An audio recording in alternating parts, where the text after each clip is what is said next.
Bienvenidos y bienvenidas a Enclave Política. Colombia ha dado un campanazo político y toda la región lo ha sentido y, supongo yo, asimilado también.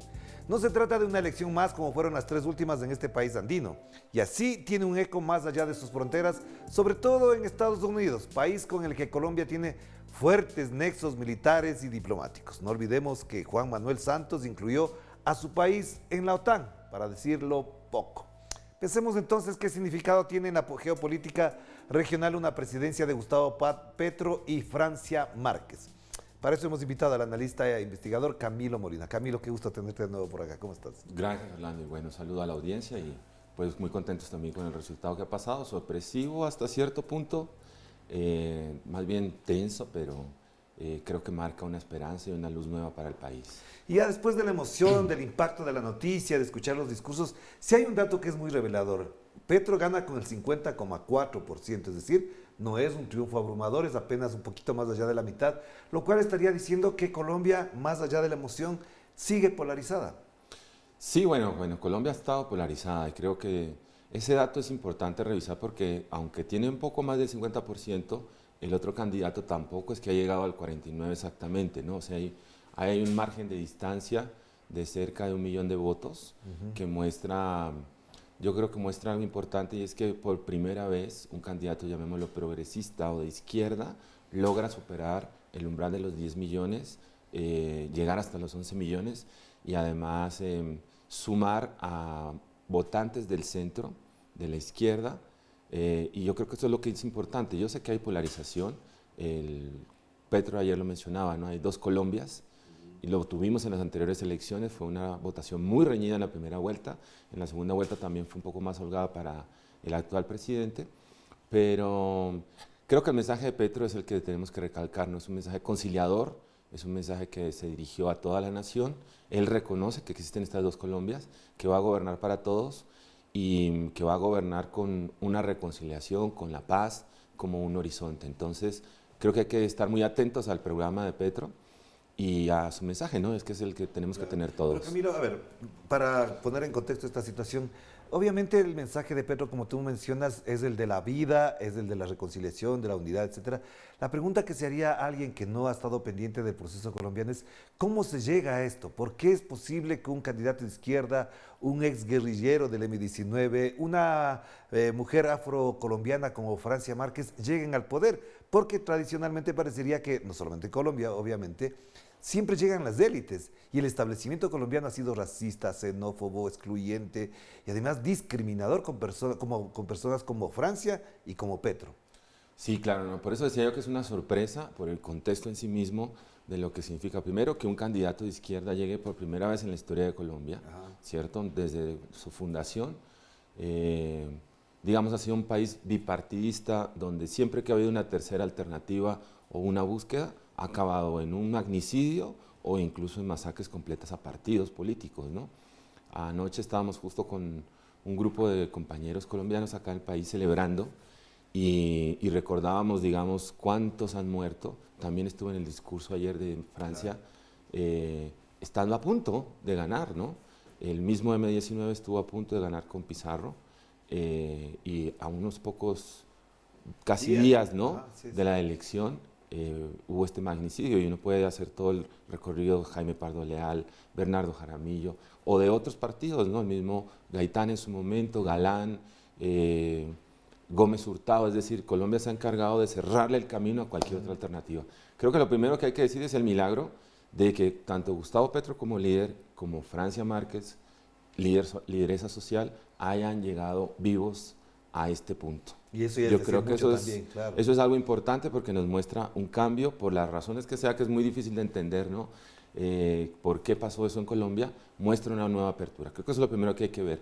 Lo segundo, las manifestaciones y la represión brutal que tuvo el gobierno de Duque impactó mucho en la sociedad.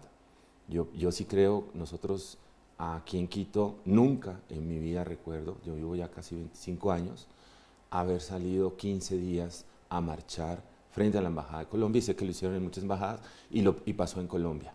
Marchas pacíficas, alegres, que en Colombia fueron reprimidas y generaron más violencia, y eso está presente en la memoria del electorado, que es un electorado joven, es un electorado, si se quiere, periférico, sigue siendo así, ¿no? Las dos Colombias que tú mencionabas siguen siendo un calco, y eso es algo que hay que trabajar. Y además, yo creo que la llegada de Francia Márquez es la que permite hacer ese último esfuerzo del umbral que no se había logrado pasar con anterioridad.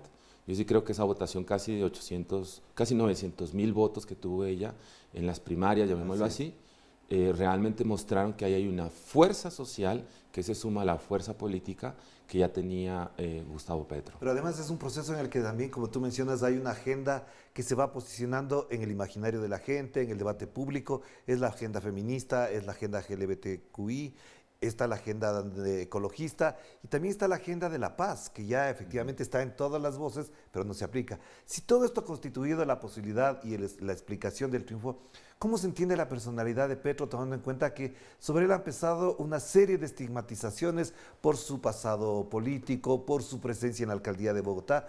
¿Hasta dónde Gustavo Petro constituye ese referente político que le hacía falta al progresismo colombiano? Sí, bueno, yo pienso que Petro, bueno, lleva 10 años en este camino hacia la presidencia y eso le ha desgastado mucho la imagen, ¿no? Las encuestas que se han hecho, claro, muestran que había una percepción negativa sobre su imagen muy fuerte. El establishment se ha encargado de acabarlo, ¿no? Esta sola semana uno revisa, no quiero decir los medios, que en Colombia es muy fácil saber cuáles son los medios que hacen campaña por tal o cual candidato, pero de Petro se ha dicho de todo, ¿no? Se han circulado. Nosotros hemos Incluso recibido los mensajes. Petro videos últimos, faltando 2 días para las elecciones, Claro, que intentaron acabar con su imagen, ¿no? Que además no fueron condenados por una intercepción ilegal, llamémoslo así, pero uno escucha esos videos. Claro, hay temas de campaña política en caliente, que se escuchan conversaciones, pero nunca hay nada de lo que se ha dicho de Petro, que es autoritario, que se quiere perpetuar en la presidencia, etc. Entonces sí creo que Petro también ha crecido, ha madurado políticamente. Hay cosas que quizá a un sector de la izquierda no le gustan. Yo creo que él ha sabido encontrar y entender la coyuntura, situarse un poco más al centro. Por ejemplo, ayer que mencionaba el tema de desarrollar un capitalismo, llamémoslo digno, justo en el país. Quizá eso a gran parte de la izquierda no gustó, de la izquierda más, digamos, más radical, pero muestra que Petro ha entendido unos signos de la coyuntura y del país, que es Colombia, ¿no? Del mundo, además, y ¿no? del Porque mundo no solamente también. de Colombia. Entonces, pero sí creo que no ha sido justo el encuadre que ha hecho sobre todo el poder mediático en Colombia sobre la figura de Petro. ¿Sí? Entonces, ahí ojalá los medios, con la dificultad que tiene, porque sí se ha creado este framing sobre él, y además cosas muy bajas, ¿no? Claro. Yo he recibido mensajes de que tiene amantes, hombres, pero que son congresistas, etc. Sí. Digamos, lo que se le ha dicho a los líderes progresistas en general en América Latina. Pero Camilo, verás, para cerrar esta primera parte, sí es importante entender el sentimiento que hay en Colombia, porque revisando ya esta mañana, este lunes, en Colombia hay un fervor de mucho entusiasmo, de mucha esperanza, es decir, la esperanza que esperaban los colombianos. ¿Cómo percibes que esto se puede traducir en lo que tiene que ver la posesión, que sería el 7 de agosto, para ir consolidando no solamente la legitimidad, que ya es muy importante, sino el apoyo social, el apoyo popular al binomio Petro-Márquez? Sí, yo pienso que, bueno, él lo mencionó ayer, ¿no? Tienen una responsabilidad y tienen que ser inteligentes. Colombia ha dado un espaldarazo que no había dado antes. No solo en la presidencia, digamos, a nivel de Congreso, tienen una fuerza política muy importante. Y entonces es una coyuntura, digámoslo, casi irrepetible con las condiciones de toda la historia de Colombia y que puede abrir otros procesos. Entonces, bueno, yo rescataría 3 cosas que se mencionaron ayer en el discurso sobre esa agenda. Primero, el tema del territorio, la paz territorial, el trabajo en las regiones, porque sigue habiendo, yo creo que las 2 Colombias no son las políticas, sino justamente es la urbano-rural, donde en realidad hay unas brechas y un margen muy fuerte. El segundo que decía él es el tema de las diversidades, el de equidad de género y de justicia social. Eso es absolutamente fundamental, responde a las necesidades de un país que por años ha campeonado en desplazamiento, en desigualdad. Esas cosas tienen que cambiar. Y lo último es este llamado al, digamos, que ya tiene el pacto histórico, al acuerdo nacional. Y que recuerda una serie de agendas, desde Camilo Torres hasta el llamado de Álvaro Gómez, de las diversas doctrinas ideológicas que han buscado encontrar un futuro común a Colombia. Entonces, hasta el propio William Ospina, que se fue por otro lado, ¿cierto? Tienes el famoso libro de La Franja Amarilla. Así es. Entonces, yo creo que ahí calza, ¿no? Esta serie de agendas van a encauzar el plan de Petro y ahí tenemos mucha confianza en que va a dar cabida, sobre todo a aquellos que él mencionó ayer, ¿no? Las y los nadies. Claro que sí. Hagamos la primera pausa y volvamos con Camilo Molina a propósito del triunfo, digo, simbólicamente muy importante, de mucha conmoción, incluso sentimental en América Latina. Hagamos la pausa.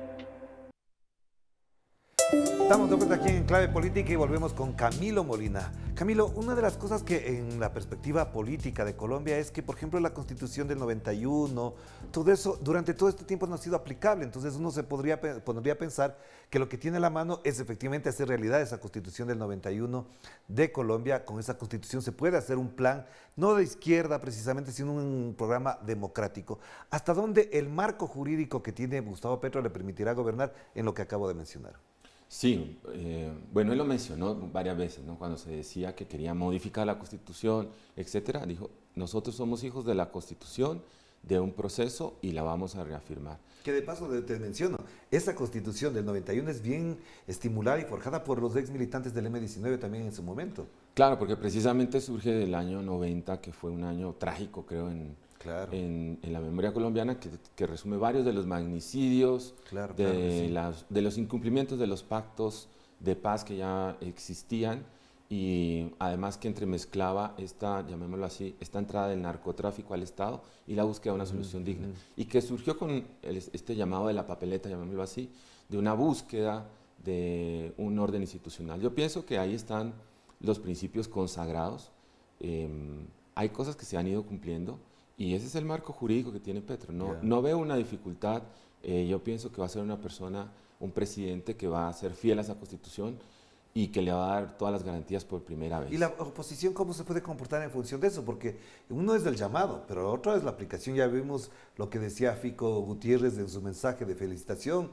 El señor Hernández no dijo mucho, pero los editoriales que he leído el día de hoy dan cuenta de que hay que esperar, hay que tomarle la nota, hay que tomar apunte de lo primero que diga y haga Gustavo Petro. La oposición no se va a quedar contenta. No. Bueno, y ahí otra vez volvemos. Yo le he escuchado unas 3 o 4 veces al discurso ayer porque creo que es importante, ahí está el marco programático, ¿no? Yo pienso que Petro y el grupo del Pacto Histórico lo tiene claro, ¿no? La oposición va a ser una oposición férrea, digamos, por primera vez van a estar en la oposición los que han gobernado siempre y eso va a ser difícil. De todas maneras, Gustavo Petro ha establecido los puentes con ellos discursivamente, de que pueden ser recibidos en Palacio de Nariño y que no haya mucha dificultad. De todas maneras, Fico o Federico Gutiérrez, que es como el representante de lo que era el uribismo versus otros sectores de derecha, ha tenido un papel beligerante las últimas 2 semanas, ¿no? Sí, contra Petro, contra su programa, hasta ayer el día que votó, anunciando lo que siempre se ha dicho, ¿no? El caos que se va a llevar a la polarización y esto hay que trabajarlo en la parte cultural. Yo sí creo que eso es un tema importante en la parte cultural, en el debate, porque hay gran parte de la población que sí cree que Petro es la encarnación, algo así, del mal. Colombia tiene todavía algo de macartismo de los 50, 60, ¿no? Ahí todavía se utiliza una palabra de los 60 de Mamerto y entonces lo encasillan a uno. Como comunista. Sí, pero con toda la facilidad, claro, ¿no? Claro. O sea, cualquier persona que piense contra el establecimiento, entonces Mamerto, y de ahí no lo sacan. Y es muy difícil entrar en diálogo. Y ahí te planteo una cosa, porque leyendo el libro de Petro hay un capítulo, una parte de un capítulo, donde él menciona y cuenta que él tiene conversaciones o ha mantenido conversaciones con militares, algunos ya en el servicio pasivo, retirados de la Fuerza Armada colombiana, que son patriotas. Y dice él, efectivamente hay gente que al interior se ha alineado, sí, ideológicamente, pero que ya entiende que la Colombia es otra. ¿Hasta dónde la fuerza militar, policial, todo ese grupo, digamos que ha sido el instrumento de la represión y de la consolidación de un régimen, puede ahora o favorecer o perjudicar la gestión de Petro? Sí, bueno, hay un grupo importante de militares retirados que hizo campaña con Petro, Sí. ¿cierto? Varios generales que también han sido o han trabajado en anticorrupción, antiguerrilla, etcétera, que están con él. Pero evidentemente el papel de las Fuerzas Armadas en las elecciones también dejó mucho que desear, ¿no? Tenemos llamémoslo al brigadier o a la clave del ejército colombiano, Zapateiro, que además de ser la cabeza de la represión en las manifestaciones estudiantiles, durante las últimas 3 semanas recibió una serie de reproches de la opinión, precisamente por entrometerse contra Petro. Fue una cosa antiinstitucional, donde muchos militares le dijeron básicamente que traspasó los límites, ¿no? Tomaron una distancia con él. Yo creo que eso fue algo importante porque quedó algo así como, ahí sí fue el general en su laberinto, ¿no? Quedó solo finalmente ante la opinión y no logró hacer una suma, sino más bien fue algo negativo. Entonces yo pienso que eso puede evolucionar. Es muy difícil, ¿no? Recordemos el tamaño que tiene el ejército colombiano, casi 270.000 hombres activos, y la fuerza y además el adoctrinamiento durante décadas con esta visión, llamémoslo anticomunista, donde cualquier líder social puede ser entendido como una amenaza para la seguridad. Esta doctrina de la amenaza interna, y que ha llevado lastimosamente a dejar a muchas regiones, a muchos líderes solos. Francia Márquez lo recordó ayer, ¿no? Claro. Somos un país que desafortunadamente asesina sus posibles soluciones, claro, sí. y ha acabado con los líderes sociales. Entonces Camilo, creo que por ahí se puede garantizar otra seguridad. Ya, pero Camilo, en ese contexto además hay un mensaje claro de Gustavo Petro que tiene que ver un mensaje a la región, América Latina, porque efectivamente es primer presidente de izquierda en Colombia y obviamente siempre Colombia ha sido como la pieza fácil o cómoda de los Estados Unidos, tan es así que es miembro de la OTAN, Colombia. ¿Cómo se entiende el mensaje hacia el resto del continente? Nos interesa por la geopolítica regional, un rol que puede jugar Colombia muy importante tomando en cuenta México, Argentina, Chile, Bolivia ahora, que son países fuertes. ¿Hasta dónde puede ser muy interesante, además muy importante que Colombia blinde mejor la integración latinoamericana? Sí, bueno, yo pienso que ahí Gustavo Petro tiene una gran ventaja sobre el resto de candidatos que se presentó, y es que conoce la integración latinoamericana. Aquí en Ecuador se tuvo el ELAP hace algunos años. Tuvimos la suerte de escucharle ahí a Gustavo Petro con su propuesta de integración latinoamericana. Ha estado cerca a CELAC, estuvo muy cerca a todo el programa de UNASUR. Entonces yo pienso que él tiene muy claros algunos temas de integración. Ayer no lo tocó mucho, ¿no? Él solo tuvo un mensaje corto hacia Estados Unidos, pero sí hubo un mensaje programático, si se quiere, aunque no detallado, de la integración de América Latina. Yo pienso que retomar iniciativas como UNASUR, fortalecer CELAC, pues sin duda va a ser algo importante. Algo que todos los candidatos tenían claro, a diferencia de Duque y el uribismo duro, es la necesidad de retomar relaciones con Venezuela. Rodolfo Hernández, que era de la frontera, lo tenía muy claro, ¿no? Volver a tomar y dejar... O sea, normalizar las relaciones. Normalizar las relaciones. Porque no se la han roto en la práctica, pero... Y dejar esa influencia que tuvo en su momento Estados Unidos de proponer algo así a un presidente interino. Yo creo que eso es importante. Entonces, en Petro se vieron varias cosas que son el tema de la agenda ambiental, necesario para América Latina, la superación de las commodities o del extractivismo, en fase escalada, eso sí lo mencionó. El tema de no depender de combustibles fósiles también era algo importante. La superación de pobreza y la necesidad de una integración para la seguridad. Eso sí estuvo ayer en el discurso y es muy latino. No, pero además él plantea un desafío al progresismo, lo dice, le invito al progresismo a que dejemos de lado la justicia social y otros temas para fundamentalmente preservar la vida, es decir, no nos anclemos a la ortodoxia, el discurso ortodoxo de la izquierda y planteémonos la vida. ¿Esto crees que efectivamente es un salto en su propio pensamiento, es un salto a mensajes que podrían coincidir con presidentes como Boris, como Luis Arce, por ejemplo? Sí, sí, pero yo creo que el camino de Petro es un poco diferente, ¿no? Es único como puede ser el de Boris o de otros. Esta propuesta de Colombia potencia de vida, ¿sí? A veces se burlaron hasta de lo que se mencionaba, el vivir sabroso, Sí. que es... O de lo Que de es las, muy colombiano, ¿no? claro, Muy ¿no? colombiano. Sí. Y de las comunidades también, ¿no? De comunidades ancestrales, comunidades afro, de comunidades indígenas. Yo pienso que va por ahí. Yo he visto hace ya varios años una evolución en Petro, pero hace un pensamiento más de la vida integral, Claro. ¿cierto? Ambientalista. Si uno quiere, aunque a algunos no les gusta, hasta muy cercano a ese gran foro que hizo el Papa Francisco para su encíclica sobre el cuidado común de la casa, ¿no? Entonces uno ve que, y ahí estuvo esa participación de él y otros líderes progresistas latinoamericanos, y donde sí se nota que tiene otra versión de lo que llamaríamos desarrollo, integrar esto que se llamaba capitalismo, entre comillas, pero ayer lo mencionó, no es porque adoremos o queramos un capitalismo, es porque es necesario tener una fase de expansión hacia ese modelo de vida que queremos nosotros. Pero cuando tú mencionas esto es muy importante porque Colombia no es cualquier país, tiene frontera amazónica con Venezuela, con Perú, con Ecuador, es decir, también hay un elemento que lanza hacia el resto de América Latina, preservemos esto que es nuestro, es de América Latina y que además absorbe mucho CO2 que vienen desde el norte, entonces esto parecería que también va consolidando una agenda distinta, que voy a decirlo con palabras cortas. También lo dijo Andrés Arauz en Ecuador y no le alcanzó. Sí, claro, bueno, también lo dijo en su momento Rafael Correa, ¿no? Hay algo importante y es que Gustavo Petro sí puso en el debate cuestiones estructurales y elementales de Colombia, más allá de lo típico que se puede hacer en una campaña política o el TikTok o las cosas graciosas, ¿sí? Y yo creo que eso fue algo refrescante e importante, aunque no llegue a todos.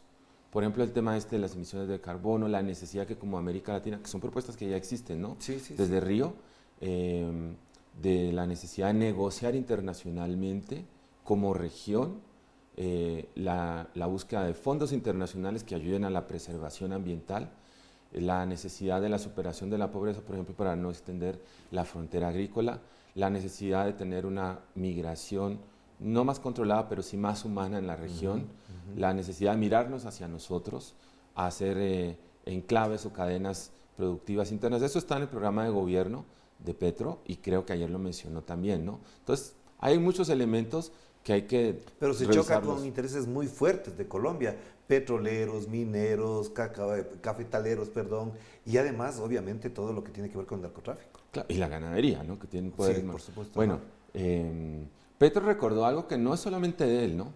Está muy presente en el discurso de Luis Carlos Galán, que era el tema de la expropiación productiva, no era una expropiación abierta y que vamos a quitarle a los colombianos, estatista, ¿cierto? Exacto, O peor, esto que entre comillas se llama socialismo desde la derecha, que es que nos van a quitar el típico cuento, ¿no? Si usted tiene una vaca y va a llegar el Estado y se la quita y ya no va a tener ninguna, etcétera. No, no va por ahí. Va el tema de fomentar la productividad de la tierra, ¿sí? Que está subexplotada, creo que eso está muy claro. Hay un par de discursos de Luis Carlos Galán que son muy buenos en este sentido. Y quitarle ese temor a Colombia, ¿no? Es decir, no es quitar la propiedad privada de las personas, sino hacer más inteligente y más productiva la tierra que está ociosa, que no está funcionando, sin que eso signifique una expropiación, sino un reconocimiento, pero sobre todo un mayor desarrollo del campesinado, de las comunidades y del país en general. Claro que sí. Gracias, Camilo. Muy importante. Podemos hablar mucho sobre esto, pero estamos pendientes de lo que ocurra. Además, de aquí al 7 de agosto también todo puede pasar. Nadie garantiza que llegue vivo Gustavo Petro al 7 de agosto. Te agradezco estar acá. Bueno, muchas gracias y ahí vamos con el pacto histórico y que la vida sabrosa llegue a todos. Claro que sí. Gracias a Camilo Molina a propósito de este importante acontecimiento histórico para Colombia, para América Latina. No dejamos de sentirnos también contentos porque haya una esperanza más en Colombia que se concrete además a partir del 7 de agosto, día de la posesión de estos dos grandes líderes, Gustavo Petro y Francia Márquez. Chao, chao.